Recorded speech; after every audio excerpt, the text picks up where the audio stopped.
دو ہفتوں سے ہم رمضان کے تعلق سے اس کے فضائل دیکھ رہے تھے، اور الحمدللہ فضائل کے فائدے بھی ہم نے دیکھے کہ فضائل جاننے سے انسان کے پاس کسی چیز کی اہمیت جاگتی ہے، اور پھر وہ اچھے اعمال کی طرف رغبت پاتا ہے یا وہ عمل کی طرف رغبت پاتا ہے۔ وہیں ہم نے یہ بات بھی رکھی تھی کہ میں مسائل کا بھی کچھ علم رکھوں گا، تاکہ مسائل کا علم حاصل ہونے سے انسان میں پختگی آتی ہے، تقویت آتی ہے، جو بھی عمل کرتا ہے یقینی طور سے کرتا ہے، شک نہیں ہوتا، شبہات نہیں ہوتے ہیں، وہ جو بھی کام کرتا ہے یقینی کرتا ہے، یہ اس کا فلاں اجر ہوگا، یہ ہوا یا نہ ہوا۔ عبادتیں اس کی جو ہے پختگی سے ہوتی ہے، اور یہ بات بہت اہم ہے کہ ہم مسائل کا علم حاصل کریں، اس سے عبادتوں میں پختگی آتی ہے، مضبوطی آتی ہے۔ سجدے سہو کا علم ہوگا تو انسان میں پختگی آئیں گی، غلطی ہو تو کیا کروں گا۔ وضو ٹوٹنے کا علم ہوگا تو اس میں پختگی ہوں گی کہ ٹوٹا یا نہ ٹوٹا، وہ شک میں نہیں ہوگا۔ تو یہ تمام چیزیں بہت زیادہ ضروری ہیں۔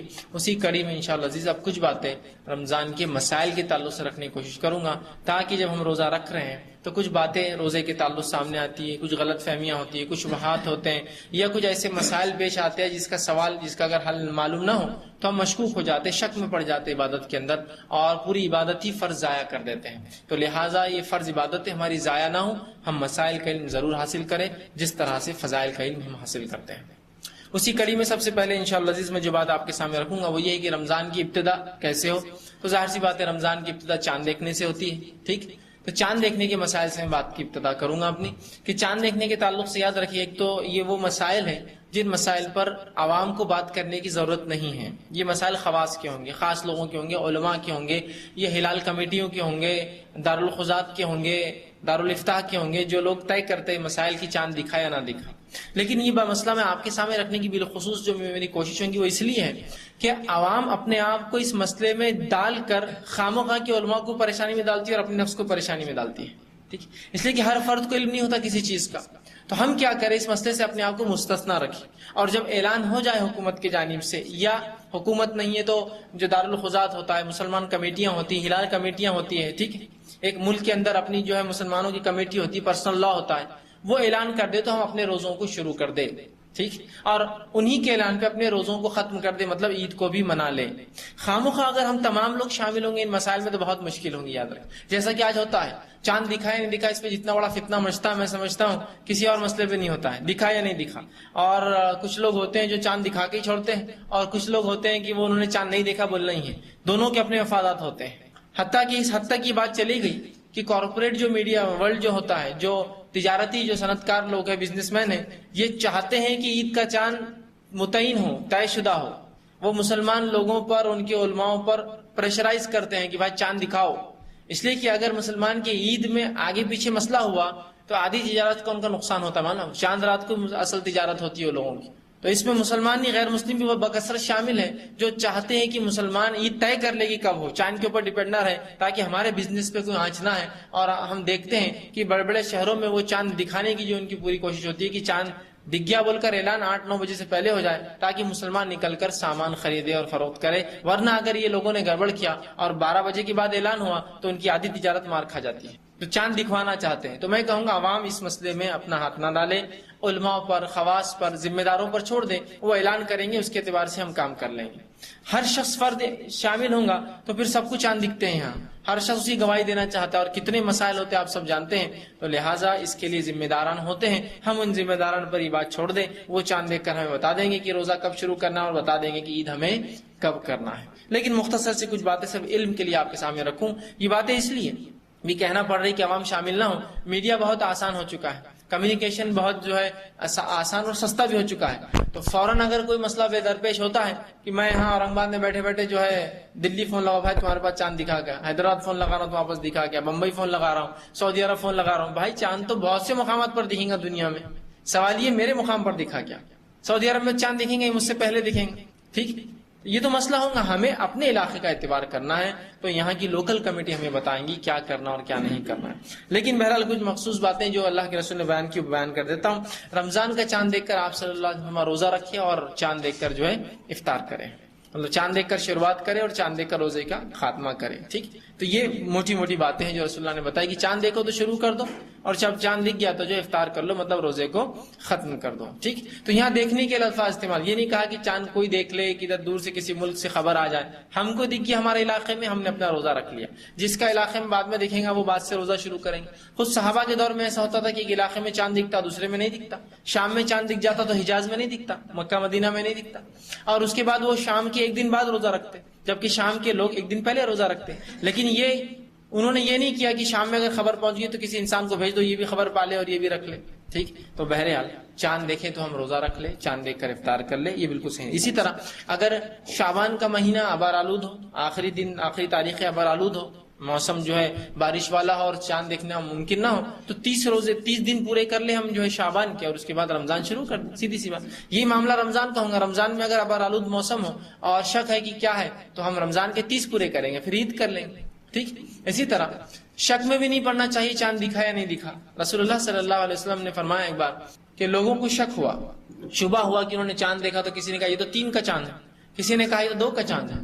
جب عبداللہ ابن عباس رضی اللہ عنہ کے پاس پہنچے اور کہا کہ یہ مسئلہ ہوا کہ کسی نے کہا 3 کا چاند ہے، کسی نے کہا 2 کا چاند ہے، ہم کیا کریں اس مسئلے میں؟ تو عبداللہ ابن عباس رضی اللہ عنہ نے بڑی پیاری بات کی اور کہا اللہ کے رسول صلی اللہ علیہ وسلم نے فرمایا کہ چاند کو جب تم دیکھ لو تو شک میں مت رہو بڑا اور چھوٹا، اس لیے کہ اللہ تمہیں اسے دکھانے کے لیے بڑا کر دیتا ہے.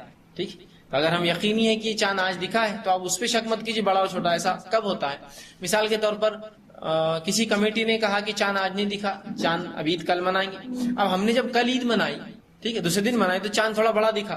اب بڑا دکھا تو دیکھو دوسری کا چاند ہے، کل عید ہو گئی تھی، وہاں فتنہ چالو کہ آج کی عید درست تھی یا نہیں تھی. ٹھیک. کیوں؟ تو چاند بڑا دکھ رہا ہے. رسول اللہ نے پہلے ہی بیان کر دیا اللہ تمہیں دکھانے کے لیے اسے بڑا کر دیتا ہے. شک میں نہیں ہونا چاہیے، کسی معاملے میں شک میں شریعت نہیں چاہتی. اللہ بڑا کر دیتا ہے تاکہ ہم دیکھ لیں. تو عبداللہ ابن عباس رضی اللہ عنہ نے جب یہ اختلاف دیکھا جو تابعین میں ہو رہا تھا تو کہا دیکھو کیا ہوا. تو کہا کسی نے کہا یہ چاند 2 کا ہے، کسی نے کہا 3 کا ہے. تو کہا شک میں مت رہو. رسول اللہ صلی اللہ علیہ وسلم فرمایا جب ایسا مسئلہ ہوا تھا کہ چاند بڑا اور چھوٹا ہونے شک میں نہ رہو، اس لیے کہ وہ تو اللہ تمہیں دکھانے کے لیے بڑا کر دیتا ہے. ٹھیک. تو یہ مسئلہ نہ ہو کہ عید کسی نے کہا کل کرو، آپ کے نزدیک عید کل ہونا چاہیے، انہوں نے کہا نہیں کل روزہ ہوں گا پرسوں عید کرو. جب پرسوں کے دن چاند دیکھیں گے مغرب میں تو بڑا دکھ رہا ہے، اب بولیں گے دیکھو یہ تو 2 کا چاند تھا، دیکھو فلاں کر دیے. یا جس دن دوسرے دن روزہ رکھ کر چاند دیکھا 30 جب پورے کیے تو چاند بڑا دکھ رہا ہے، تو بولیں گے ارے یار کل آج عید تھی اور دیکھو روزہ رکھوا دیا. اختلاف میں نہ جائے، اللہ ہمیں دکھانے کے لیے اسے بڑا کر دیتا ہے. ٹھیک.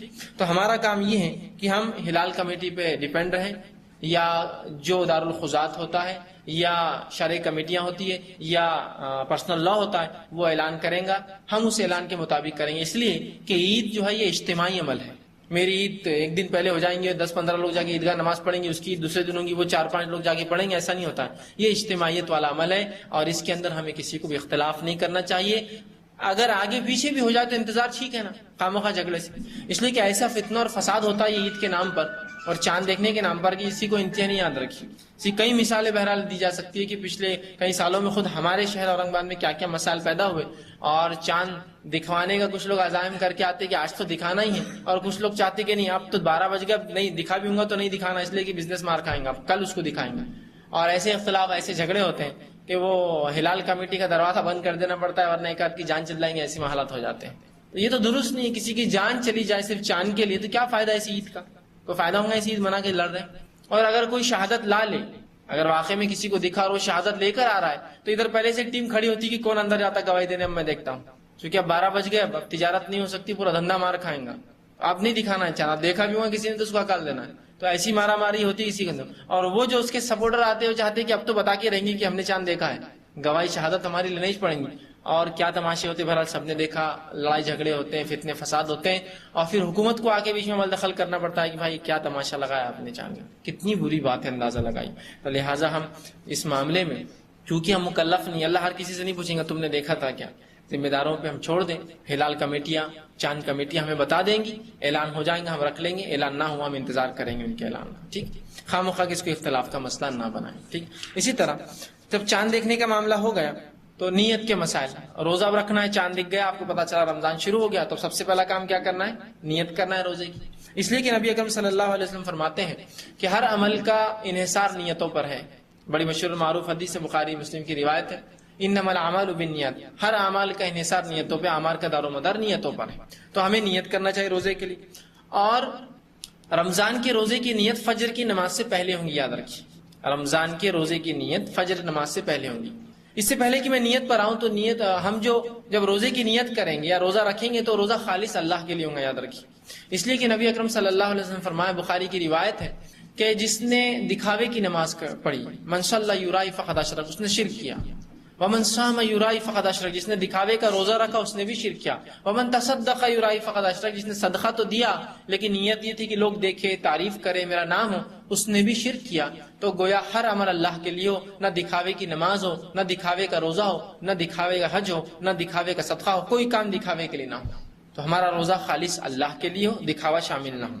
اب فرض روزے کی نیت فجر سے پہلے، یاد رکھیے، نفل روزے کی نیت فجر کے بعد بھی کی جا سکتی، حتیٰ کہ زوال سے پہلے کبھی بھی کی جا سکتی ہے، لیکن فرض روزے کے لیے نبی اکرم صلی اللہ علیہ وسلم فرماتے ہیں، اور یہ ترمذی کی اور ابو داؤد کی روایت ہے، آپ صلی اللہ علیہ وسلم نے فرمایا کہ جس نے فجر سے پہلے روزے کی نیت نہ کی اس کا روزہ نہیں ہے۔ یہ فرض روزے کے لیے، جس نے فجر سے پہلے نیت نہ کی اس کا روزہ نہیں ہے۔ پھر تو فرض روزہ فجر سے پہلے ہوگا، اس کی نیت ہوگی۔ اب سوال یہ ہے کہ نیت کسے کہتے وہ بھی جان لیں، اس لیے کہ ہم نیت تو کہتے ہیں لیکن عمل اس کے برعکس کرتے ہیں۔ نیت کہہ کر قول رکھتے ہیں ہم، ٹھیک، نیت کہتے ہیں عربی زبان میں دل کے ارادے کو، ٹھیک، دل میں نے ایک ارادہ کیا کہ مثال کے طور پر میں کسی جگہ سے گزرا، ایک بڑا ہی مسکین شخص، غریب شخص مجھے دکھا، میں نے یہ سوچا کہ اس کو 10 روپے دوں گا، یہ نیت کر کے میں وہاں سے نکل گیا۔ جب میں وہاں سے واپس آیا جو نیت کی تھی اور اس کو تلاش کر کے میں نے پھر 10 روپے دے دیے، یہ نیت تھی، ٹھیک، یہ ہے نیت۔ تو جب آپ نے نیت کی ایک اجر مل گیا، جب پیسے دے دیے تو 1 سے 10 یا 10 سے لے کر 700 اللہ اس کا بدلہ آپ کو اور مجھے دے گا، ہو گیا معاملہ ختم، یہ ہے نیت۔ لیکن ہم کہتے تو نیت ہے اور اس کے نام پر قول ادا کرتے ہیں۔ اگر میں اس فقیر، اس مسکین سے جاتے آتے کہوں کہ میں تجھے 10 روپے دوں گا، اب کیا ہوا؟ یہ وعدہ۔ جب میں خاموشی سے کیا کہ نماز کے بعد اسے پیسے دوں گا، یہ ہوئی نیت۔ جب میں نے اسے کھڑے کہہ دیا کہ میں تجھے نکلنے کے بعد 10 روپے کا نوٹ دوں گا، گاندھی والا اور فلاں فلاں فلاں، تو اب آپ نے کیا کیا؟ اس سے وعدہ کر دیا۔ اب کیا کریں گا؟ وہ فقیر بولیں گا اندر نہیں، ابھی دے کے جاؤ، اندر کے بعد تم آئیں گے نہیں آئیں گے، کیا ہوں، ابھی دے کے چل جاؤ، مجھے ہوگا نہیں ہوگا، ہی ہوگا۔ اور اگر اس کے بعد آپ نے نہ دیا تو آپ گناہگار ہوں گے، اس لیے کہ آپ نے اس سے قول قرار کیا، وعدہ کیا تھا، اب دینا پڑے گا اس کو۔ تو نیت اور اس میں آپ قول میں فرق سمجھ رہے ہیں؟ ہم نیت کہہ کر قول کرتے ہیں، نہ الفاظ ادا کرتے ہیں۔ نیت دل کا ارادہ ہے، آپ نے دل میں سوچا کہ مجھے روزہ رکھنا ہے، بس ہو گیا، اس کے لیے آپ کو کوئی بھی الفاظ ادا نہیں کرنا ہے۔ یہ الگ بات ہے کہ ہمارے پاس بہت مشہور معروف دعائیں چلتی ہیں کہ روزہ رکھنے کی دعا، روزہ رکھنے کی نیت اور نیت کی دعا۔ کیا دعا ہے؟ اللہم معاف کرنا، کیا دعا ہے اس کی؟ نویت ان اصوم غدا للہ تعالی من فی رمضان، اور بہت لمبا اس کے جملے ہوتے ہیں، ہر علاقے کے لمبے چھوٹے بڑے الفاظ ہوتے ہیں۔ نویت ان اصوم غدا للہ تعالی من فی رمضان، کہ میں نیت کرتا ہوں کل کے روزے کی واسطے اللہ تعالیٰ کے، رمضان کے روزے کی واسطے اللہ تعالیٰ کی۔ دیکھیے یہ نیت جو ہے، سب سے پہلی چیز تو الفاظ نیت کے ہوتے نہیں، نیت دل کا ارادہ ہے۔ اگر کوئی کہے نہیں روزے کی نیت ہے تو یہ نیت کے الفاظ بھی غلط ہے۔ جس نے بھی یہ نیت لکھی اس کو تھوڑا سا علم نہیں تھا دن اور رات کی ہیر پھیر کا، اللہ کیسے دن لاتا اور کیسی رات لے جاتا ہے، ٹھیک، اس لیے کہ الفاظ ہے نویت ان اصوم غدا، میں روزہ رکھتا ہوں یا روزہ رکھنے کی نیت کرتا ہوں کل کا۔ عربی زبان میں جو کل گزرا اسے کہتے ہیں الامس، جو آج گزر رہا اسے کہتے ہیں الیوم، اور جو کل آنے والا اسے کہتے ہیں غدن۔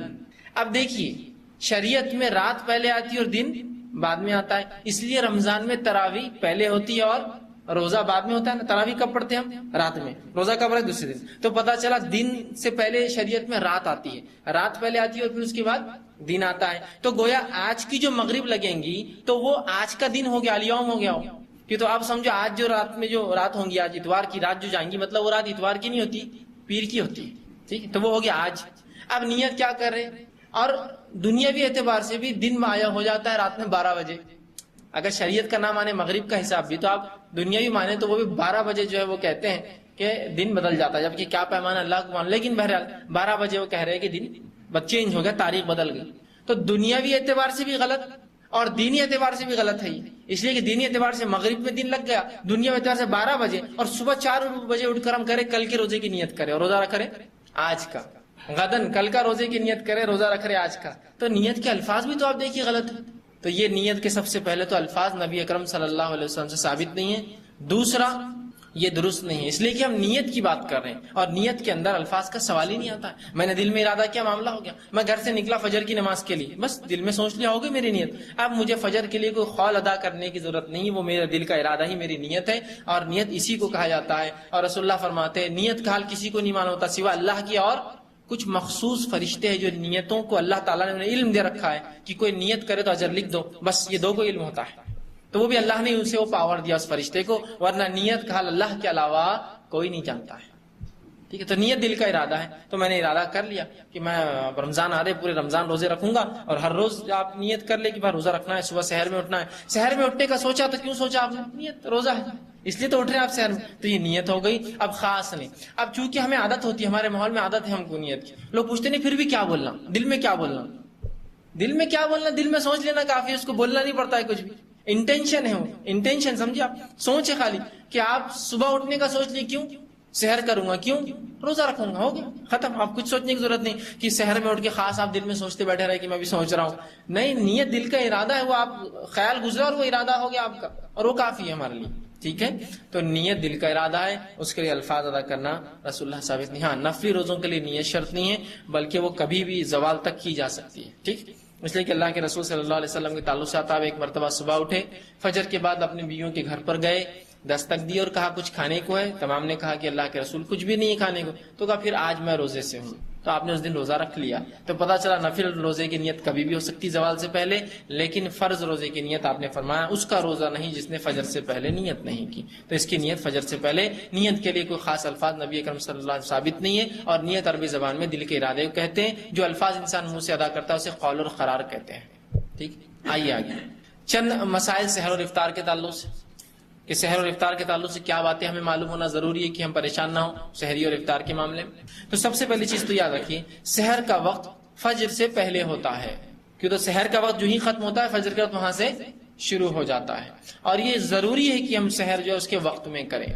ٹھیک ہے، تو سحر کا وقت فجر سے پہلے تک ہوتا ہے۔ اب یہ کب تک رہتا ہے تو اس کا پیمانہ بہت مشکل ہے، مختلف مقامات پر لوگوں نے ٹائم ٹیبل بنائے ہیں، چارٹس بنائے ہیں، نظام الاوقات بنائے ہیں، آپ اس کو فالو کیجیے، زیادہ بہتر ہے۔ ہر زمین زمانے کے علاقے سے سورج غروب اور نکلنے کا معاملہ الگ ہوتا ہے، لہٰذا فجر کا وقت بھی ہر جگہ الگ ہوتا ہے۔ جہاں میرے ہندوستان کے اندر اگر فجر کا وقت جو ہے 4-4:45 بجے اگر شروع ہوتا ہے، تو وہیں سعودی عرب کے لیے ممکن نہیں ہو سکتا، میں 3:30 بجے شروع ہوتا ہوں گا یا ختم ہو جاتا ہوں۔ ٹھیک، تو ہر جگہ جو ہے پیمانے الگ ہوتے ہیں، تو لہٰذا آپ کو زمین زمانے کے اعتبار سے یہ کام کرنا ہوگا۔ اور کچھ جگہ جو ہے یہ اور بھی تبدیل ہو جاتے ہیں، بہت جیسا جلدی ہوتا ہے، جیسے کچھ جگہ فجر ہوں گی 2:30 بجے رات میں۔ ٹھیک، ایسے بھی علاقے ہیں کہ جہاں 2:30 بجے فجر ہوتی ہے اور 12 بجے عشاء ہوتی ہے رات کی۔ اول وقت عشاء کا 12 بجے ہوتا ہے، لیکن 3 گھنٹے کا ہی دن ہوتا ہے، صرف رات ہوتی ہے، صرف پھر دن نکل جاتا ہے۔ ٹھیک، تو بہت سے ایسے علاقے ہیں دنیا کے، تو اس معاملے میں آپ کو اعتبار کرنا پڑے گا اس علاقے کا، وہ علاقے میں ٹائم ٹیبل ہوتا ہے، اس کے مطابق آپ عمل کیجیے۔ ٹھیک، تو فجر سے پہلے ہم کو جو ہے یہ سحر جو ہے کرنا ہے۔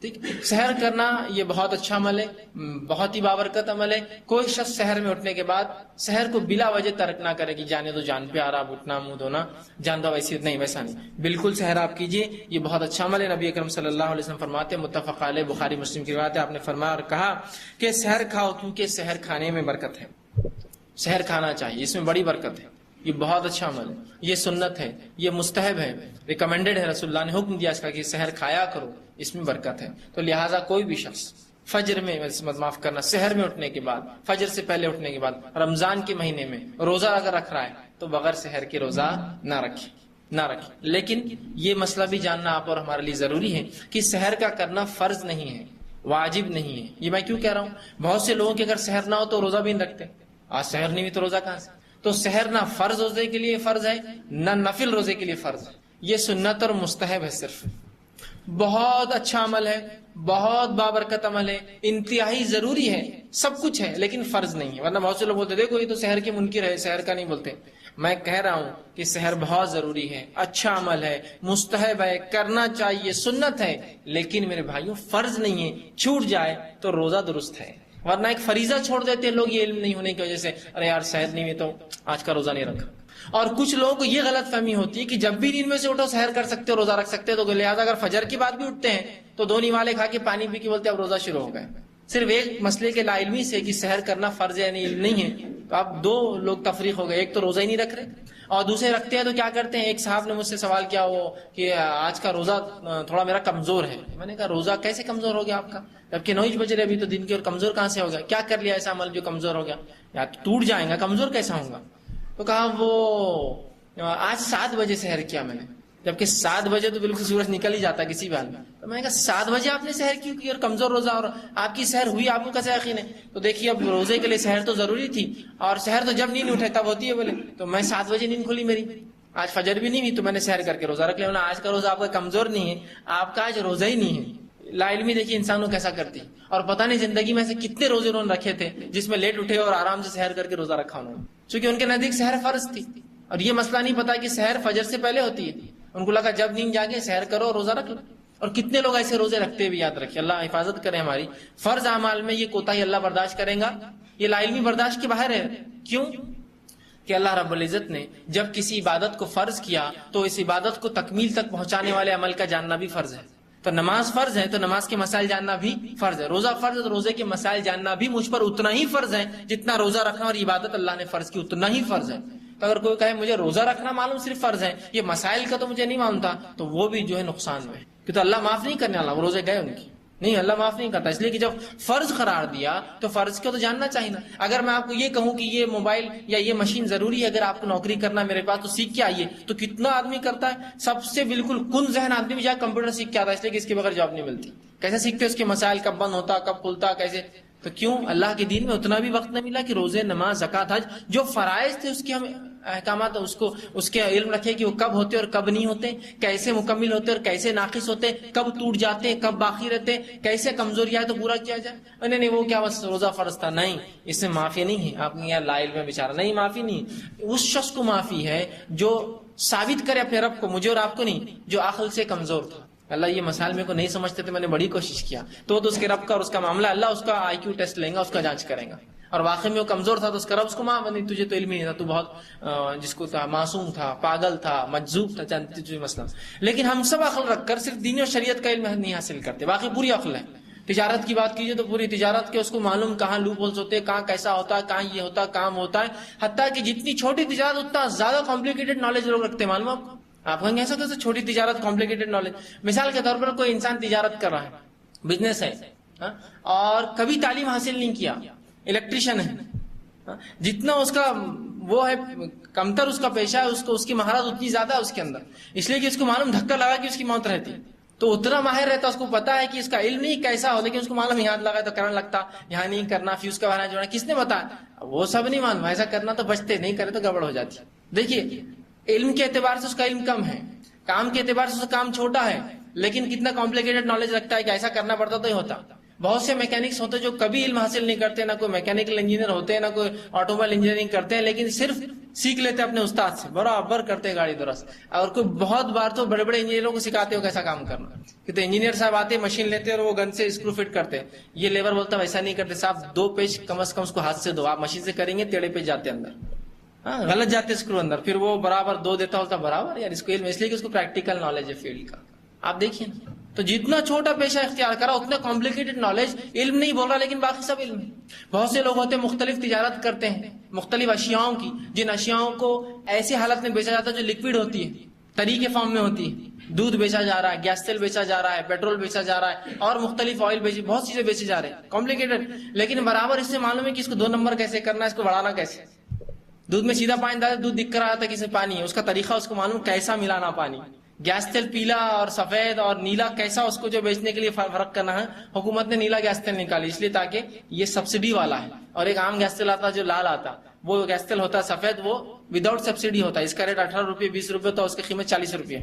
اس کو پورا نالج ہے کہ یہ سفید کو پیلا کیسا کرتے, یا اودا بیچنا ہے تو اس کو سفید کر کے کیسا بیچنا. کمپلیکیٹڈ نالج ہے, حالانکہ اس کو بیسک علم نہیں. تو کیوں اللہ نہیں پوچھیں گا اس کا آئی کیو لیول کہ تجھے اتنا تو علم تھا کہ کس طرح سے دنیا کے فائدے کے لیے کچھ کمانے کے لیے کریں, میرے دین کے لیے اتنا بھی تجھے وقت نہ ملا کہ چند موٹے موٹے مسائل جو فرائض کے معافی نہیں ہے, کوئی بولیں گا میں فجر میں اٹھ کے کھا لیتا تو اللہ معاف کر دے, نہیں کرے گا. اس لیے کہ جہاں فرض پہ عمل کرنا ضروری ہے اتنا ہی ضروری ہے اس فرض کو تکمیل تک لے جانے والے عمل پہ عمل کا علم ہونا. ٹھیک ہے، تو سحر مستحب اور سنت ہے، فرض نہیں، لیکن میں یہ دعوت نہیں دے رہا ہوں کہ آپ سحر چھوڑیں، بالکل کیجئے، لیکن چھوٹ جائے تو روزہ رکھ لیجئے، کوئی مسئلہ نہیں۔ اب آپ کہیں گے میں تو سحر میں اٹھا ہی نہیں، پھر میرا کیا؟ تو آپ سوئے تو نیت کی تھی نا سحر میں اٹھنے، کیوں نیت کی تھی کہ روزہ رکھوں؟ تو نیت ہو گئی، آپ کا روزہ درست ہے۔ یہ تو نیت ہے کہ آپ سوئے تھے اسی نیت سے کہ میں فجر کا روزہ رکھوں گا، فجر میں اٹھ کے روزہ رکھوں گا، لہٰذا فجر سے پہلے سحر کروں گا، لہٰذا آپ کی نیت تھی اور اسی نیت پہ آپ روزہ مکمل کر سکتے۔ ورنہ پھر لوگ وہاں رک جاتے ہیں، میں نے تو نیت نہیں کی، فجر کا وقت بھی آ گیا اور سحر بھی نہیں ہوئی، پھر کیا کرنا؟ تو آپ کی نیت بھی درست ہے، بغیر سحر کے روزہ بھی آپ کا نفل بھی درست ہے اور فرض بھی درست ہے، لیکن بے جا سحر کو چھوڑنا اچھی بات نہیں، یاد رکھیں، ٹھیک۔ اسی طرح رمضان مبارک میں فجر میں اٹھانے کے لیے اذان دینا یہ بھی سنت ہے۔ اللہ کے رسول صلی اللہ علیہ وسلم کے تعلق سے آتا ہے، مسلم کی روایت ہے، آپ صلی اللہ علیہ وسلم نے فرمایا کہ جب ام مکتوم اذان دے تو تب تم سحر چھوڑو، اس لیے کہ وہ فجر کی اذان دیتے ہیں، اور جب بلال اذان دے تو اپنا کھانا پینا نہ چھوڑو، بلال یہ سحر میں اٹھانے کے لیے اذان دیتے ہیں۔ تو پتہ چلا رسول اللہ کے دور میں 2 اذانیں ہوتی تھی، بلال رضی اللہ عنہ ایک اذان دیتے تھے، دوسری اذان ام مکتوم رضی اللہ عنہ دیتے۔ تو رسول اللہ نے فرمایا صحابہ سے، دیکھو جب بلال اذان دے تو کھانا پینا مت روکو، ہاں جب ام مکتوم اذان دے تو کھانا روک دو، اس لیے کہ وہ فجر کی اذان دیتے ہیں، فجر کا وقت مطلب تب شروع ہو جاتا ہے۔ تو پتہ چلا رسول اللہ کے دور میں اٹھانے کے لیے بھی سحر میں اذانیں دی جاتی تھی۔ ایک بالکل مطہرہ پاک سنت ہمارے پاس موجود ہے سحر میں اٹھانے کا طریقہ۔ اب یہ سنت کو ہم چھوڑ کر پتہ نہیں کیا کیا طریقہ ہے، یہ بدنصیبی ہے اس امت کی کہ ایک سنت موجود ہونے کے بعد بھی پتہ نہیں کیا کرتی ہے، ڈھول بجا رہے ہیں۔ جس شریعت میں جس آلات کا بجانا ہی حرام ہے اس کو بجا کر آپ ایک عبادت کے لیے لوگوں کو اٹھا رہے ہیں۔ کوئی ڈھول بجا رہا ہے، کوئی چمٹے بجا رہا ہے نا، اس پہ گھنگرو لگے ہوئے ہوتے ہیں، بجاتے گھومتا ہے، کچھ لوگ آ کر ایسے دستک دے رہے ہیں ایسا ساہوکار آیا وصول کرنے پورے پیسے، اور جب تک جاتے نہیں، جب تک یا تو دروازہ نہیں ٹوٹتا یا تو اندر سے آدمی گرتے پڑتے آ کے بولتا نہیں اٹھ گئے بھائی ہم جاؤ یہاں سے، جب تک وہ مارتے کھڑا تھا دروازے کے پر، اٹھے کیا اٹھے گا، اور جب یقین ہو گیا اس کو آپ اٹھے تبھی آگے بڑھتا ہے۔ یا پھر کچھ لوگ کھمبوں کو بجاتے ہیں، الیکٹرک پولز پہ مار رہے ہیں، ایک موٹی راڈ لاتے لوہے کی اور اس سے مارتے ہیں جس سے بہت تیز آواز ہوتی، ظاہر سی بات ہے اس سے عوام کا جو املاک ہے، پبلک پراپرٹی کا نقصان ہوتا ہے۔ کبھی غلطی سے اللہ نہ کرے ارتھنگ اتری ہوئی اس پول کے اندر اور تم لوہے کا ڈنڈا اس پہ مارو گے، اللہ حفاظت کرے، کیا حال ہوگا؟ غلط بھی ہے نا، ایک املاک پبلک پراپرٹی آپ ایسا نہیں کر سکتے، حکومت خیر آپ کو چھوٹ دے رہی ہے، لیکن اگر کبھی انہوں اس کو پکڑے تو اس پہ فائن لگے گا اس کے اوپر کہ وہ غلط کام ہے، پبلک پراپرٹی ہے، کارپوریشن کا حق ہے اس پہ، اس کو آپ مار نہیں سکتے اس طرح سے، اور اس سے لائٹیں بند ہوگی تو اس کا نقصان رات میں کون برداشت، کچھ ہم کو اس کی پرواہ نہیں، بس اپنا طریقہ ہے، ڈھول بجا رہے ہیں، تاشے بجا رہے ہیں، تالیاں بجا کے اٹھا رہے ہیں، چیخ رہے ہیں، چلا رہے ہیں، کہ نام دیا ہے، سب کچھ ہو رہا ہے، سوائے اس کی کہ ایک سنت مطہرہ پاکیزہ سنت ہے وہ چھوڑ کے سب کریں گے، وہ نہیں، سائرن بجا رہے ہیں، سائرن نہیں تو سائرن کی آوازیں ریکارڈ کر کے بجا رہے ہیں، سبحان اللہ۔ مسجدوں سے سائرن جب بج سکتے ہیں تو کیا اذان نہیں دی جا سکتی اسی مسجد سے؟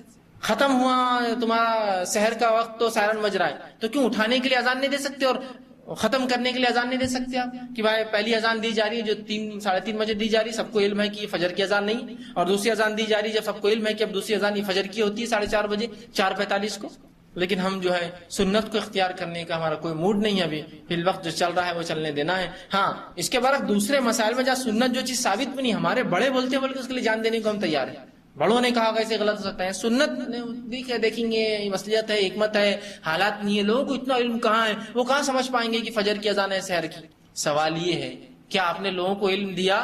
لوگ بڑے ہوشیار ہیں، وہ آپ سے بھی ہوشیار ہے، علماء جو اپنے آپ کو ہی خالی ہوشیار سمجھ، لوگ ان سے بھی ہوشیار ہوتے ہیں۔ ہر عالم یہ بولتا ہے کہ عوام میں تو کافی لوگ بیٹھے ہیں جو مجھ سے زیادہ علم رکھتے ہیں، تو پھر کیوں ان سے چھپاتے مسائل؟ پھر یہ تو اتنی موٹی بات ہے، سادی بات ہے، کسی کو بھی عقل ہے کہ بالکل گھنگور اندھیرا ہے، 3:30 بجے اذان ہو رہی ہے، فجر کی اذان نہیں ہو سکتی، کیوں کوئی کنفیوز ہوگا؟ اور کنفیوز ہو کے مسجد میں آ بھی گیا تو آپ بولیں گے فجر کی نہیں تھی، سحر کی تھی، گھر جا کے سحر کر لو جاؤ، وہ ہمیں علم دینے کو تیار نہیں، ہم منہ کھولنے کو تیار، اس لیے کہ پھر خامخواہ کہیں کے لیے بتانے کا عوام کو ہم خامخواہ جاہل خاص طور سے لگتا ہے رکھتے ہیں، جہاں وہ سیکھ سکتی ہے وہ بھی نہیں۔ یہ کوئی میراث کا مسئلہ تھوڑی کہ کیسا اس کو کیلکولیٹ کیا جائے تمہیں نہیں سمجھیں گا یا عام لوگ نہیں سمجھ پائیں گے، بالکل سمپل مسئلہ ہے، 2 اذانیں، ایک پہلی فجر کی بات کی فجر کی اور پہلی سحر کی، ختم۔ تو بہرحال یہ بھی سنت ہے، کوشش کرے کہ اس سنت کو ہم جگائیں، ٹھیک۔ اسی طرح افطار میں جلدی کرنا چاہیے، افطار میں تاخیر کرنا چاہیے، اور افطار میں جلدی کرنا چاہیے اور سحر کے اندر تاخیر کرنا چاہیے۔ افطار کو ہم جلدی کریں، خامخواہ دیر نہ کریں، اور سحر کو تاخیر تک کریں۔ خامخواہ جلدی کر کے انسان جو ہے کہ بس جلدی کر لو درست نہیں ہے، بلکہ اطمینان کے ساتھ آپ سحر کر سکتے تاخیر تک، اور جلد سے جلد جو ہے افطار ہم کرنا چاہیے، اس لیے کہ اللہ کے رسول صلی اللہ علیہ وسلم طبرانی کی روایت فرمایا کہ تم جو ہے افطار میں جلدی اور سحر میں تاخیر کیا کرو۔ لیکن اس کا معنی کیا ہے یہ بھی سمجھ لیں، ورنہ بہت سی بار ہوتا ہے لوگوں کو قرآن حدیث جلدی سمجھ میں نہیں آتی، ٹھیک، اور اپنی عقلیں لڑا کر جو ہے بات سمجھانا اور بولنا چاہتے ہیں۔ جیسا کہ ایک مرتبہ ہوا کہ میں کسی جگہ افطار کے لیے گیا، وہاں جب افطار کے لیے انتظار کر رہے تھے، ایک سامنے کہا، رہے تم تو حدیث کو ماننے والے ہیں، جلدی کر لو افطار، مطلب کیا کے لیے انتظار کرے حدیث میں جلدی؟ تو میں نے کہا جو ٹائم ٹیبل ہے نا اس میں جو وقت ہے یہ سب سے جلدی ہے، اس سے جلدی نہیں ہوتا۔ یہ جلدی کن کے لیے؟ وہ لوگ جو عشاء میں کرتے ہیں، خواہ نہیں احتیاط کر لو عشاء میں کریں گے اس لیے کہ پتہ نہیں سورج غروب نہیں ہوا، تو ان کے لیے ہے رسول اللہ فرما رہے کہ جلدی کرو، خامخواہ دیر نہ کرو، معلوم ہو جائے کہ سورج ڈوب گیا تو کر لو۔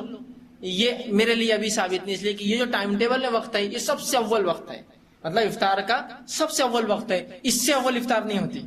تو تب وہ تھوڑے سے ریلیکس ہو گئے، ورنہ بہت اتاولے تھے کچھ بحث کرنے کے۔ میں نے کہا یہ سب سے اول، اور سحر دیر تک کرو، تو وہ جو ٹائم ٹیبل میں وقت ہے وہ سب سے دیر والا ہے، اب اس سے دیر نہیں کر سکتے، اس لیے اس کے بعد فجر چالو ہو جاتی ہے۔ تو ان کی بات سمجھ میں آئی۔ تو کبھی ہوتا ہے قرآن حدیث ہمارے پلے نہیں پڑتا تو ہم مذاق اڑانا شروع کر دیتے ہیں، جبکہ دنیا میں اگر کوئی بات پلے نہ پڑی تو اس کو یقین کر لیتے ہیں۔ عجیب اصول ہے، ہونا تو یہ چاہیے جب شریعت میں کوئی بات نہ سمجھے تو میں پلے بالکل میں اس پہ عمل کروں گا، چاہے سمجھے نہ سمجھے۔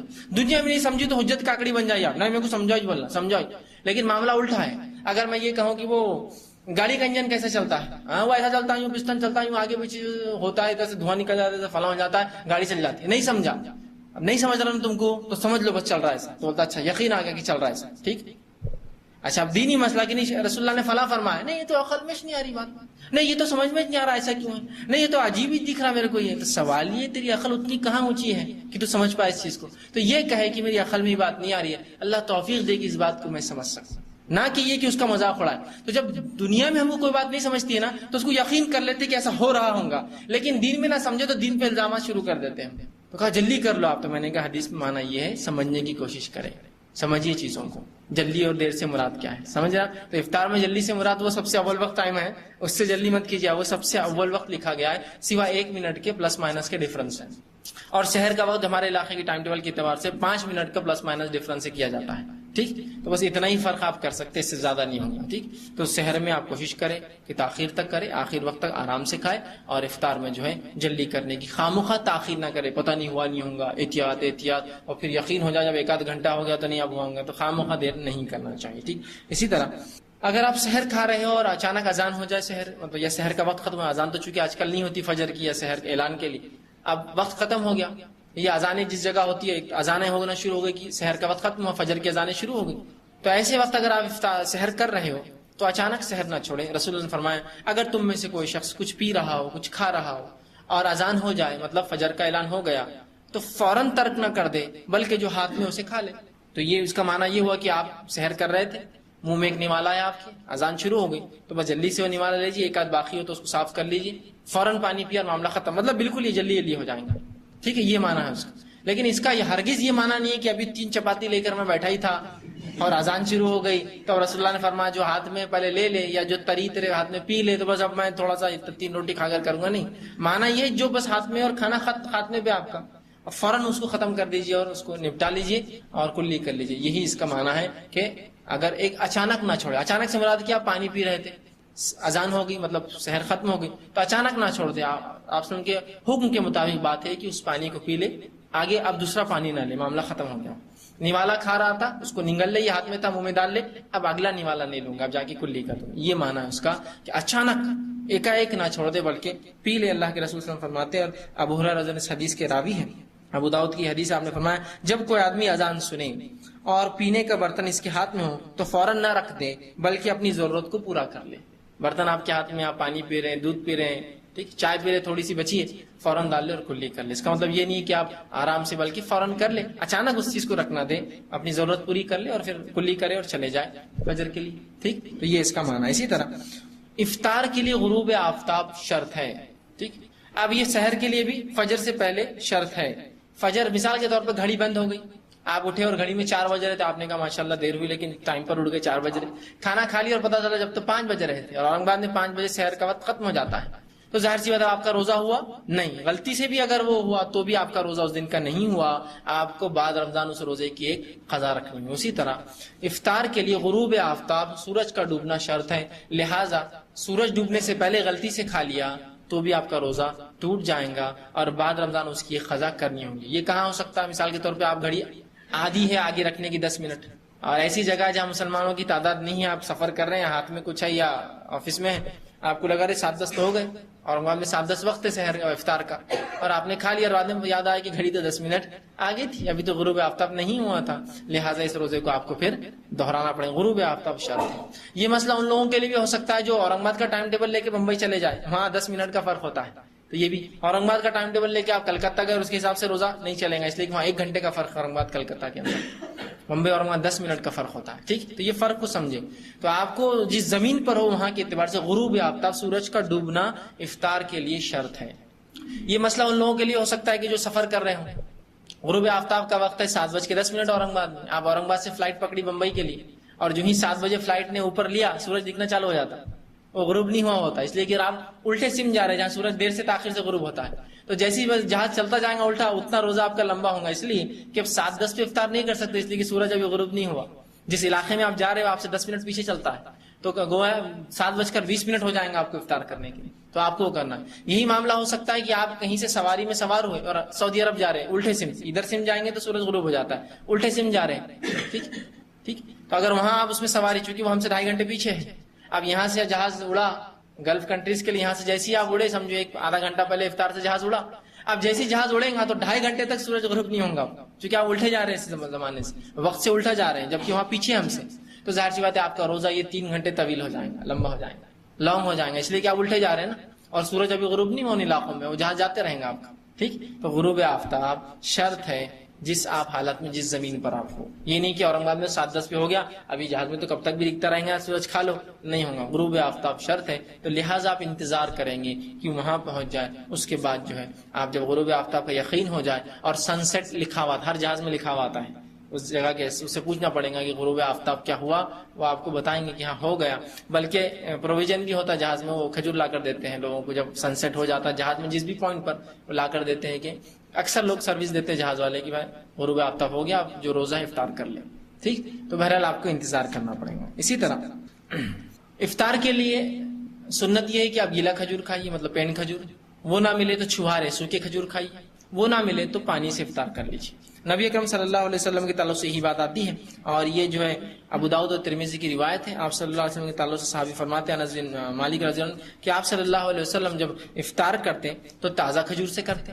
یا سوکھی کھجور سے کرتے، چھواروں سے، یا وہ نہ ملے تو پانی پیتے، ٹھیک ہے۔ تو اس حدیث سے پتہ چلا کہ افطار کے لیے یا تو کھجور چاہیے، سنت ہے، یا سوکھی کھجور کھائیے، یا علماء لکھتے کوئی میٹھی چیز سے شروع کیجیے اگر کچھ نہ ہو، یا پھر کچھ بھی نہ ہو تو پانی سے شروع کیجیے۔ خاص طور سے نمک سے افطار کرنا سنت سے ثابت نہیں ہے نا، ہمارے پاس افطار کے لیے اگر کھجور نہ ہو تو بس نمک لاؤ، نمک لا رہے، پوری دنیا میں لوگ بھاگ رہے کیا نمک لانے کے لیے، مسافر ہے سفر میں جا رہا، کسی گاؤں میں گاڑی رک گئی، بھاگ رہے، پورے گاؤں میں پبلک بھاگ رہی، کیوں بھاگ رہے مسلمان، ان کو نمک ہونا، اب ان کو لگ رہا کچھ تو بھی دھارمک ان کا کاریہ، جیسے چاول سے وہ تلک کرتے ہیں یا ہلدی سے فلاں کرتے ہیں، ان کے بعد بھی نمک کی عقیدت ہے، وہ انتظار ہے، وہ بیچارہ لا کے عقیدت سے ہوتا ہی لیجیے نمک، پھر نمک مسلمان کھا کے بتا رہا ہے کہ نمک کے بغیر میرا روزہ اپاس نہیں کھلتا میرا، کیا عجیب بات ہے۔ جو چیز کھانے کی ملے میں کہوں گا افطار کر لیجیے، جو اس زمانے میں جو عام مہیا چیزیں تھی وہی تھی، گیلی کھجور، سوکھی کھجور سب سے کامن چیز تھی، حتیٰ کہ لوگ کھجوریں پھینک بھی دیتے تھے، اس لیے کہ کھجور ہی مین نہیں غذا تھی، اتنا وہ زمانہ ایسا نہیں تھا جس طرح سے آج ہمارا ملکوں میں دیکھتے اتنی غذائیت بہت مشکل سے کھانے ملتے تھے لوگوں کو، تو کھجور ہے یا پھر پانی ہے، تو پتہ چلا جو میسر ہو اس سے کرنا ہے، یہ نہیں کہ آپ نمک کے لیے خاص نمک سے سنت نہیں کرنا، ہاں یہ الگ بات ہے کہ آپ جہاں رہتے وہاں صرف نمک ہی اویلیبل ہے، پانی بھی نہیں ہے تو نمک سے کر لو، ہوتا ہے نا بھائی نمک کے کارخانے میں آپ کام کر رہے کچھ بھی نہیں تو نمک کھا لو، لیکن خاص طور سے سب کچھ ہونے کے بعد نمک ڈھونڈ کے کھانا یہ سنت سے ثابت نہیں ہے، اس بات کو آپ جو غور کریں، تو نمک سے خاص طور سے افطار کرنا ثابت نہیں ہے، جو میسر مل جائے، جو سہولت مل جائے، جو آ جائے سامنے آپ کر لیجیے، یہ اچھا، اور آپ کوشش کریں کھجور رکھ لیں اپنے ساتھ پاکٹ کے اندر، سفر کر رہے ہیں تو پنی میں ڈال کے کاغذ میں ڈال کے کھا لیجیے، لے اتنا کیا کہ آپ کا فرض ایک چیز ہے اور اس کے لیے آپ تیاری نہیں کریں کہ افطار کرو، ٹھیک ہے، تو لے کے چلے جائیے، جہاں بھی ہوا کھا لیجیے، معاملہ ختم ہو، ٹھیک، تو افراد و تفرید کے شکار نہ ہو، بلکہ اس معاملے میں یہ احتیاط کریں، تو خاص طور سے اس سے کرنا اس سنت سے ثابت نہیں۔ اسی طرح جو ہے افطار کے وقت جو ہے درج ذیل دعا جو ہے، افطار تو بہرحال بسم اللہ پڑھ کر آپ جو ہے کر سکتے ہیں، بسم اللہ آپ نے کی کہا اور افطار کر لیا، یہ کافی ہے، لیکن اس کے علاوہ بھی افطاری کچھ دعائیں ہیں، جس میں سے ایک دعا جو مشہور اور معروف ہے وہی ہے اللہ کے رسول صلی اللہ علیہ وسلم جو کرتے، آپ بسم اللہ کا افطار کرتے، افطار شروع کرنے کے بعد کہتے ذهب الظما وابتلت العروق واجر ثبت انشاءاللہ، تو یہ دعا آپ بہرحال کر سکتے، کرنا چاہے تو ٹھیک ہے، یہ سنت سے ثابت ہے، اور بھی ایک دو دعائیں بہرحال سنت سے، لیکن اس کو آپ پہلے تحقیق کر لیں کیا وہ سنت سے ثابت ہے، ورنہ اتنی لمبی لمبی دعائیں لوگوں نے بنا دی کہ کسی کو انتہا نہیں. اور لوگ یہ غلط فہمی کے شکار بھی ہیں کہ یہ دعا پڑے بغیر جو ہے ہم کھانا نہیں کھا سکتے، وہ افطار نہیں کر سکتے. اور بہت سی مرتبہ جہاں کوئی بھی چیز کھانے سے پہلے بسم اللہ کہنا ضروری ہے، وہاں بسم اللہ نہیں کہہ کر ہم وہ نیت کرتے ہیں جو بہت سی بار ثابت بھی نہیں ہوتی. کوئی بھی چیز کھانے سے پہلے بسم اللہ پڑھنا ہے نا آپ کو، تو وہ نہیں پڑھ کر وہ دعا کرتے ہیں جو ثابت بھی نہیں ہوتی کبھی کبھار، اور اتنی لمبی لمبی طویل ہوتی ہے کہ جو سنت سے ثابت بھی نہیں، اور اس کو پڑھتے جاتے ہیں، بس وہی پڑھنے میں لگے ہوئے. بسم اللہ کہہ کر آپ شروع کرتے کچھ آپ کو یاد نہ ہو دعا تو، یا پھر یہ دعا بہرحال ایک ثابت ہے آپ یہ پڑھ سکتے، یا ایک اور دعا جو ہے ایک مختصر بہرحال میرے ذہن میں نہیں ہے وہ آپ بہرحال پڑھ سکتے. لیکن وہ لمبی لمبی دعا عموماً جو چھاپ دیتے ہیں لوگ، وہ پہلے آپ تحقیق کر لیں کہ ثابت ہے کیا، نہیں ہے تو بہرحال اس معاملے میں آپ جو ہے احتیاط کریں. ٹھیک ہے. اسی طرح افطار کرانے والے کا اجر ثواب بھی جو ہے روزہ رکھنے والوں کے برابر ہے. تو یہ بھی ایک ترغیب ہے کہ کوشش کرے کہ لوگوں کو افطار کے لیے دعوت دے، اور بالخصوص غریبوں کو ضرور دعوت دے. مالدار لوگ تو بہرحال کھا ہی لیتے اپنے گھروں میں، غریبوں کو اس میں جو ہے مدعو کرے، ان کے لیے بالخصوص انتظام آپ نظم کریں اور اس کے لیے کوشش کریں. ٹھیک ہے. یہ ایک اچھا عمل ہے. ویسے کسی کو بھی آپ کھلا اس کا اجر ثواب، اس میں کوئی شک نہیں ہے، لیکن ظاہر سی بات ہے جب مستحق ہوں گا تو اجر آپ کا ڈبل بڑھ جائے گا اس کی وجہ سے. تو کوشش کرے کہ افطار کرائے، اس لیے کہ افطار کرانے والے کا ثواب بھی روزہ رکھنے والے کے برابر ہے. نبی اکرم صلی اللہ علیہ وسلم فرماتے ہیں، اور حدیث جو ہے یہ صحیح حدیث ترمذی کی روایت، آپ نے فرمایا کہا کہ جس نے روزے دار کو روزہ افطار کرایا اس کا بھی اتنا ہی اجر ملے گا جتنا روزے رکھنے والے کو، اور روزے دار کے اجر میں سے کمی نہیں ہوگی. تو کوشش کرے لوگوں کو آپ افطار کرائیں. ٹھیک. جو بھی ہو سکتا، جو میسر ہو آپ کے پاس اسی سے افطار کرا دیں. کوئی ضروری نہیں کہ آپ افطار بولے تو پھر اسپیشل کھانا ہوگا، اسپیشل دعوت ہوں گی. اور نبی اکرم صلی اللہ علیہ وسلم کے زمانے میں یہ سب تھوڑی سہولتیں تھے کہ افطار الگ ہوتا ہے جس طرح ہمارے پاس ہوتا ہے نا. افطار بھی ماشاءاللہ بقدر گودام ہوتا ہے، اتنا ہوتا ہے کسی کو انتہا نہیں ہے نا. اگر افطار اگر ہوتا بھی، جس کے رسول اللہ کے زمانے میں کیا ہوتا ہے، افطار یہی ہوتا ہے کہ لوگ کھانا کھا کر گھر سے نکلتے، سوکھی روٹیاں ہوتی اس کو گیلا کر لیتے، کھا لیتے، کچھ بھی، بس یہی کھانا افطار ہوتا. لیکن ہمارے پاس بھی افطار بالکل ایک نظم ہوتا ہے، اور اگر وہ نظم کسی کے پاس نہ ہو تو عجیب لوگ دکھ رہے ہیں، اخلاق نہیں دکھ رہے ان کے پاس، ادب نہیں دکھ رہے، اور پتہ نہیں بہت جہل گاؤں کھیڑوں کی دکھ رہی ہے، تو ان کے پاس کوئی نظم نہیں ہے. افطار کا معنی ہے کوئی چیز کھا کر آپ روزے کو ختم کرے. کھجور ہے، پانی ہے، سوکھی کھجور ہے، کوئی میٹھی چیز ہے، کھانا ہے، آپ سیدھا کھانا کھا لیجیے 5 منٹ میں. اور نماز اگر لیٹ ہوتی ہے آپ کے پاس، کچھ جگہ ہوتا ہے مغرب کے بعد کچھ وقت دیتے 2-3 منٹ، تو کھانا کھا کے جائیے، آپ کوئی مسئلہ نہیں کر سکتے. آپ افطار ہی کھا لینا ہے، کھانا کھانا ہے، ٹھیک، تو آپ کھا کر جائیے آرام سے. لیکن وہ افطار ایک الگ نظم ہوتا ہے، اگر وہ نظم نہ ہو تو بہت ہی اوچھا مانا جاتا ہے، گراوا آدمی سمجھا جاتا ہے. پھر وہ نظم بھی ماشاءاللہ خوب زبردست ہوتا ہے. اس کے بعد پھر کھانا ہے نا، مغرب سے بعد پھر کھانے کا ایک نظم ہوتا ہے، وہ بھی خوب لمبا چلتا ہے. اس کے بعد پھر تراویح کو جاتا ہے. تراویح کے تعلق سے بہت عجیب عجیب باتیں لوگ لکھتے ہیں، حالانکہ نہ اس کے فضائل تھے، نہ اس کا یہ کبھی اس کا مسئلہ حل تھا کہ تراویح کی نماز مسلمانوں کو رمضان میں اللہ نے اس لیے فرض کی کہ کھانا ہضم ہو جائے. لیکن جن پر یہ نماز دی گئی تھی، کیا وہ کھانا ملتا بھی تھا ان کو پیٹ بھر کھانے کو؟ جو بھی تراویحاں پڑے ہوئے لمبی لمبی اور اس کا مقصد ہو کہ کھانا ہضم ہو. یہ آپ کہہ سکتے ہیں کہ ایک فائدہ مسلمانوں کو جو ہو جا رہا ہے وہ یہ ہے کہ خوب کھا لیتے ہیں تو تراویح میں کھڑ رہے کہ وہ ہضم ہو جاتا ہے. لیکن کیا یہ تراویح کے مقاصد ہوں گے کہ خوب کھانا کھاتے تو تراویح اللہ نے رکھ دی اور کھڑے رہو اس میں اور کھانا ہضم کرو؟ کہ تو جن لوگوں نے تراویحاں پڑھی جہاں رسول اللہ کے ساتھ صحابہ نے پڑھی، وہ تو بہت بھوکے لوگ تھے بیچارے. کبھی تو یہ ہوتا ہے کہ اگر افطار کر لیتے تو شہر میں کھانا نہیں ہوتا تھا، وہی افطار چلتی تھی دوسرے دن کے لیے، مطلب وہی کھانا جو ایک کھا لیا تو دوسرے دن پھر روزہ رکھتے تھے. یہ حالت. یا کسی کو میسر ہوتا تو بہت مشکل کہ وہ سحر کر لے تو پھر افطار میں نہیں ہوتا تھا. تو کیا وہ لوگ اس لیے تراویحاں پڑھیں گے کہ ان کا کھانا ہضم ہو؟ تو بولنے والے بھی تھوڑا سا تمیز رکھ کر بات کرے، دیکھ سنبھل کی بات کرے کہ یہ اس کا نہیں اللہ نے فیوچر کا سوچ لیا تھا کہ ٹھیک ہے فیوچر، لیکن جن لوگوں پر وہ حالات گزر رہے ہیں، میں یہ کہوں کہ انکم ٹیکس لاگو کرنا اگلے لوگوں پہ جو مالدار ہوں گے تو لہٰذا غریبوں سے لینا شروع کر دو. پہلے کو بولیں گا ظلم ہے یار، ہم غریب ہیں، ہم سے مت لو، جب ہوں گا جب لکھ کے رکھ دو کہ جب لینا، ابھی سے ہم پہ ظلم مت کرو. سوال ہی نہیں آتا. اس کے کیا فائدے ہیں یہ اللہ رب العزت جانتا ہے، ٹھیک ہے، اور آخرت میں کیا اجر ملیں گے اللہ ہی بہتر جانتا ہے ہمیں. لیکن چونکہ رسول اللہ کی سنت ہم پاتے ہیں، ہم اس پہ عمل کرتے، معاملہ ختم ہو. پھر چاہے کھانا ہضم ہو یا نہ ہو، تو کچھ لوگ تو اتنا کھانا کھا کے جائیں گے کہ تراویح 8, 20, 40 رات بھر بھی پڑے تو کھانا ہضم ہونا نہیں ہے ان کا، ہوتا ہے نا. اس لیے کہ رمضان یہ فاسٹنگ کا نہیں فیسٹنگ کا منتھ ہے ہمارے لیے، یہ روزہ رکھنے کا نہیں، خوب کھانے پینے کا مہینہ ہے. تو ظاہر سی بات ہے کہاں سے آدمی کو کھانا ہضم ہوگا جو ایک مرغی کھا لے مغرب کے بعد جا کر مسجد سے باہر نکل کے نماز پڑھ کے، اور پھر نماز کو جا کہاں سے ہضم ہو رہی ہے اس کی رات بھر میں، ٹھیک ہے، پھر تیار ہے وہ صبح کھانے کے لیے. تو یہ مہینہ اس کا نہیں یاد رکھی کھانے پینے کا. تو تراویح کا نہ کوئی کھانے پینے سے لینا دینا ہے نہ اس کا، لیکن کوشش کرے کہ افطار ضرور کروائے مسکینوں کو، غریبوں کو یہ زیادہ مستحق ہے. اس کے علاوہ محتاج ہے، مسافر ہے، رشتہ دار ہے، پھر مالدار ہو غریب ہو، کوئی بھی دوست احباب ہے ضرور کیجیے. لیکن ایسا نہ ہو کہ دوست احباب سب کو تو ہو رہا ہے بس ان کو حق نہیں مل رہا جن کو ملنا چاہیے. جو ویسے ہی پریشان حال ہے ان کو آپ وہ دیتے ہیں جھوٹا بچتا ہے اپنی دعوتوں کا، جبکہ ان کو تو اچھا کھلانا چاہیے اس لیے کہ ہم تو اچھا کھاتے ہی. اور ایک عجیب مزاج ہے لوگوں کا، جو خود کھاتے پیتے گھر کا ہوتا ہے اسی کو کھلانا چاہتے ہیں. منسٹر صاحب آ گئے، پوری دنیا اس کو کھلانا چاہتی ہے، اور وہ بیچارہ بیمار ہے، اس کو گوشت کھانا ڈاکٹر نے منع کر دیا. بولا نہیں میرے کو نہیں چلتا، نہیں نلی لایا نہیں میرے کو نہیں چلتا، نسے لا رہا نہیں میرے کو نہیں چلتا، گرم روٹی نہیں گرم میرے کو پرہیز ہے، میرے کو ٹھنڈا ہی چلتا، میں اچھا کھانا نہیں وہ تری میرے کو نہیں. کچھ بھی بیچارے بالکل ایسا کھانا ہونا جو چوتھا بچتا آخر جو بچ جاتا نا وہ کھانا اس کو ہونا، اور اس کو پوری دنیا دینا چاہتی. اب جو بیچارہ غریب ہے وہ سب کچھ کھا سکتا، رکو بعد میں آنا نا، ابھی سے کئی کو آ گئے اس کو کم بوٹیاں ڈالو، اس کو علی کئی کو دے رہے ہو، غریبوں کو جس کو ویسے ہی بیچارہ مستحق ہے اس کو دینا چھوڑ کر ہم اس کو کھلانا چاہتے جو ویسے ہی کھایا پیا ہوا ہے، اپنے گھر سے کھاتے پیتے مالدار ہے، لے سکتا ہے، نعمتیں دے سکتا ہے. بہت سی بات نعمتیں کھا لی اللہ نے اس پہ نعمتیں جو ہے بیماری کی وجہ سے جو اس کو ممنوع ہے اس کو ہم کھلاتے ہیں، جو مستحق ہے اس کو نہیں کھلاتے ہیں. وہ مستحق ہے ان کو عزت دیجیے آپ، اس لیے کہ باقی لوگ تو کھا ہی رہے ہیں. ان کو آپ خراب کھانا دیتے دعوت کے بعد، جبکہ مستحق تھے کہ جو وہ اچھا کھانا کھائے. کوشش کیجیے کہ ان کا آپ حق ضرور غریبوں کا رکھیں اور کھلائیں. اب روزے کی رخصت کن لوگوں کو ہے؟ کون لوگ روزہ چھوڑے؟ کون لوگ روزہ چھوڑ سکتے ہیں؟ کن لوگوں کو روزہ نہ رکھنے کی سہولت شریعت نے دی ہے؟ اس لیے کہ روزہ تو ہم پہ فرض ہے، لیکن شریعت میں ہر بار ایکسیپشنل ہوتا ہی ہے، مستثنا ہوتا ہی ہے. کہ شریعت کچھ لوگوں کو باہر کر دیتی کہ بھائی تم لوگ مت رکھو اس لیے کہ تم میں فلاں نہیں، طاقت نہیں، سکت نہیں ہے. ٹھیک، تو اسی طرح کن لوگوں کو جو روزے کی رخصت ہے. اب میں وہ باریک باریک باتیں نہیں لوں گا کہ جو بالغ نہ ہوا، جو پاگل ہے، اتنی تفصیلات میں فقہ کی جانے کی ضرورت. موٹی بات کی جو بالغ ہے وہ روزہ رکھیں گا. ان میں کون لوگ ہیں جو ایکسیپشنل ہوں گے، مستثنا ہوں گے؟ تو پہلا مسافر. ٹھیک، مسافر جو ہے، مسافر کو اختیار ہے چاہے تو روزہ رکھے چاہے تو روزہ چھوڑ دے. ٹھیک، یہ اختیار ہے اس کو. ٹھیک، اس لیے کہ اللہ رب العزت میں قرآن میں بھی یہی بات فرمائی اور کہا کہ جو رمضان کا مہینہ پائے وہ فلیصم، وہ روزہ رکھے. ومن کان مریضا او علی سفر فعدۃ ایام اخر، لیکن اگر تم میں سے کوئی بیمار ہو یا مسافر ہو تو اسی گنتی بعد رمضان کی پوری کرو. سورہ بقرہ سورہ نمبر 2 آیت 185. تو بہرحال ہمیں بھی چاہیے کہ سفر میں چاہے تو روزہ رکھے چاہے تو ہم چھوڑے، اس کا ہمیں اختیار ہے. ٹھیک، یہ ہمیں رخصت ہے. لیکن اپنے سفر کو بہانہ نہ بنائے دوسروں کے لیے. نبی اکرم صلی اللہ علیہ وسلم نے ایک مرتبہ دیکھا کچھ لوگ ایک انسان کو ڈھکے ہوئے ہیں، سب سایہ دے رہے ہیں.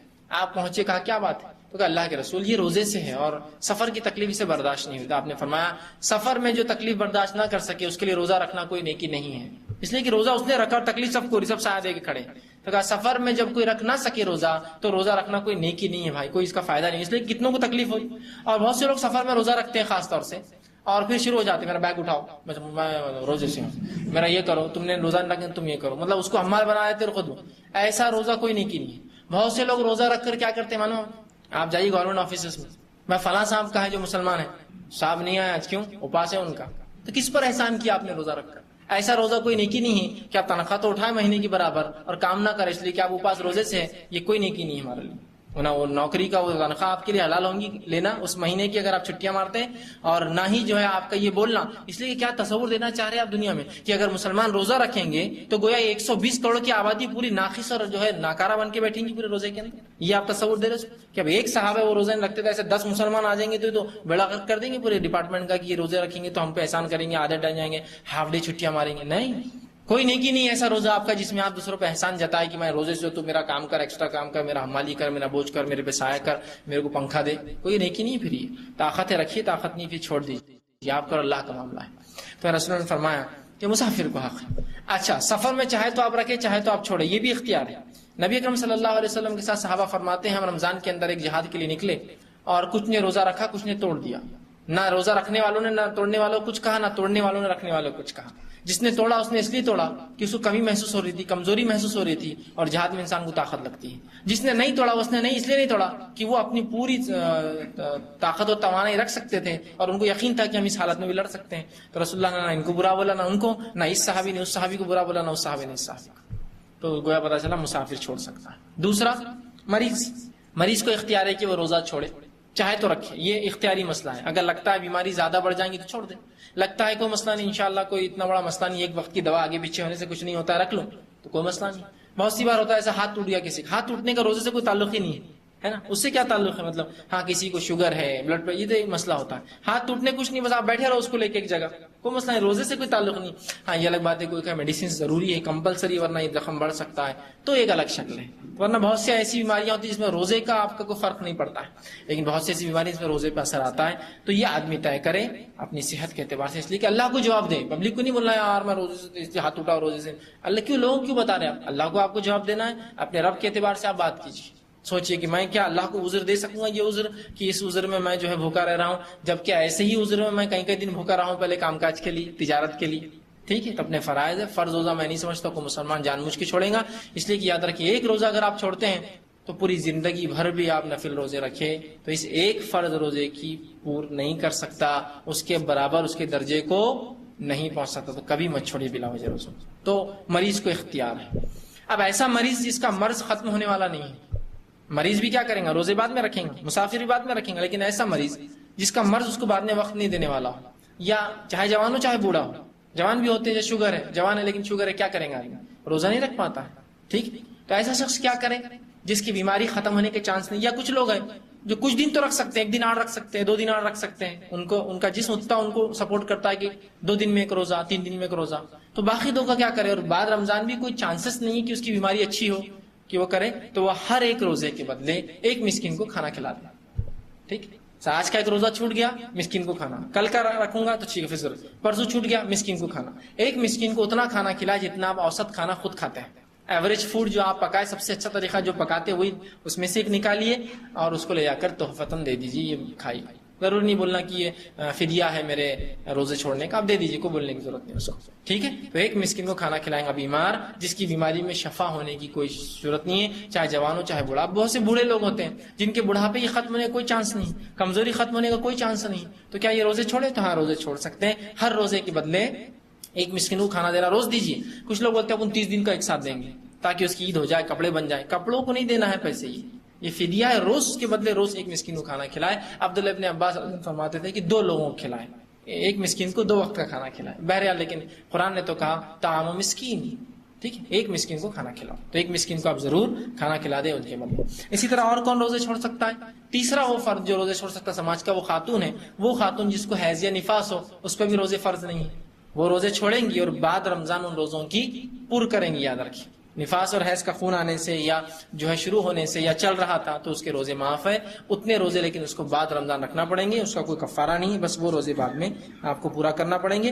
اور اسی طرح حیض اور نفاس کے علاوہ بھی کچھ خواتین ہیں جن کو اللہ کے رسول نے جو چھوٹ دی، وہ ہے حاملہ اور دودھ پلانے والی عورتیں، رضاعت جو بچوں کو دودھ پلا رہی ہے۔ نبی اکرم صلی اللہ علیہ وسلم فرماتے ہیں، یہ ابو داؤد اور نسائی کی روایت ہے، آپ نے فرمایا، انس بن مالک اس کے راوی، آپ نے فرمایا کہ اللہ نے مسافر کو روزہ مؤخر کرنے اور نصف نماز پڑھنے کی اجازت دی ہے، روزہ لیٹ مطلب رمضان کے بعد رکھنے کی، نمازیں اس کی عادی ہوتی نماز رخصت دی ہے، جبکہ حاملہ اور دودھ پلانے والی عورت کو روزہ مؤخر کرنے کی رخصت دی ہے۔ جو حاملہ ہے اور دودھ پلانے والی عورتیں یہ اپنا روزہ مؤخر مطلب بعد رمضان رکھ سکتی ہے، بعد رمضان رکھ سکتی ہے، ٹھیک ہے، تو یہ مؤخر کر سکتی ہے، اس میں کوئی حرج نہیں۔ اب اگر کوئی خاتون یہ کہے کہ کبھی ایسا ہوتا ہے انسان کو کہ ایک پیدر پہ ان کو اولاد ہوتی ہے، حمل ہے پھر رضاعت ہے، حمل ہے پھر رضاعت ہے، حمل ہے پھر رضاعت، کیسے کریں گے؟ 4-5 اگر ان کو اولاد ایک ساتھ ہو جائے، ایک کے بعد ایک کے بعد، تو ظاہر ہے حمل رضاعت حمل، تو کیا پورے چھوڑ دیں؟ اور ظاہر سی بات ہے اب اتنے جمع ہو جائیں گے تو کیا یہ پورا کر سکیں گے کبھی زندگی میں؟ ممکن نہیں ہوتا ہے، ٹھیک، تو اس تعلق سے علماء کہتے ہیں کہ ہر روز کے بدلے ایک مسکین کو بھی کھانا دے دے، جو عورت یہ جان چکی کہ پہلے ہی کافی روزے اس کی چھوٹ چکے ہیں، مثال کے طور پر پہلے بچے کی حمل تھا، ٹھیک ہے، اور حمل ظاہر سی بات ہے وہ رمضان چلے گی، پھر رضاعت آ گئی 2 سال چلے، پھر دوسرے بچہ پیدا ہو گیا تو اس کا حمل تھا، پھر اس کی رضاعت شروع ہوگی، پھر تیسری اولاد ہوگی اس کا حمل رضاعت، تو ظاہر سی بات ہے کہیں روزے چھوٹ گئے۔ اب کیا ممکن ہے کہ اتنے روزے 120 150 180 روزے ہو رکھے 4 5 7 8 سال کے جمع ہو جائے؟ نہیں ہو سکتا ہے۔ تو علماء نے کہا کہ پھر ایسا جب امکان ہے تو ہر روز ایک مسکین کو کھانا دے دے، وہ انشاءاللہ اس کے لیے کافی ہو جائے گا، ٹھیک، اس لیے کہ یہ بھی بیماری میں کاؤنٹ ہو رہا ہے، ایک قسم کا کہ وہ چاہتی ہے لیکن رکھ نہیں پاتی ہے، اس لیے کہ بچے کے صحت کا مسئلہ ہے، بچے کو دودھ نہیں ملے گا تو اس کا حق ضائع ہوگا۔ یہ الگ بات ہے کسی کو اللہ نے اچھی صحت دی ہے اور بچہ بھی اس کا رضاعت دودھ بھی پیتا رہے اور اس کو روزہ رکھنے کی بھی اللہ نے سکت دی ہے تو رکھیے پھر رضاعت میں، لیکن حمل میں بھی ایسا ہو سکتا ہے کہ کسی کو سکت ہو رکھیں لیکن کسی کو طاقت توانائی قوت نہ ہو، کمزوری ہو، اولاد پہ کوئی اثر پڑ سکتا ہو تو روزے فرض نہیں پھر ایسی ہو، ورنہ بہت سی بار عورتیں نہیں مجھے روزے رکھنا چاہیے اس لیے کہ مجھے یہ عمل چھوڑنا نہیں، بہت اچھا عمل ہے روزے، لیکن ابھی اولاد کی جان ظاہر سی بات، انسانی زندگی بہت اونچی ہے تمام معاملات سے، یاد رکھیے شریعت میں ان کا بڑا مقام ہے، انسانی زندگی کا بڑا اونچا مقام. اس حد تک انسانی زندگی کو شریعت نے مقدس سمجھا کہ نبی اکرم صلی اللہ علیہ وسلم کے دور میں ایک خاتون آئی جو زانیہ تھی. زنا، اور زنا کی سزا ہم سب جانتے کیا ہے، لیکن اس نے کہا اللہ کے رسول، اس زنا سے میرا حمل ٹھہر گیا ہے. تو رسول اللہ نے کہا پھر تو اب تجھے سزا نہیں دی جا سکتی ہے، یہ بچے کے پیدا ہونے کے بعد ہی سزا ملیں گی تجھے، جا.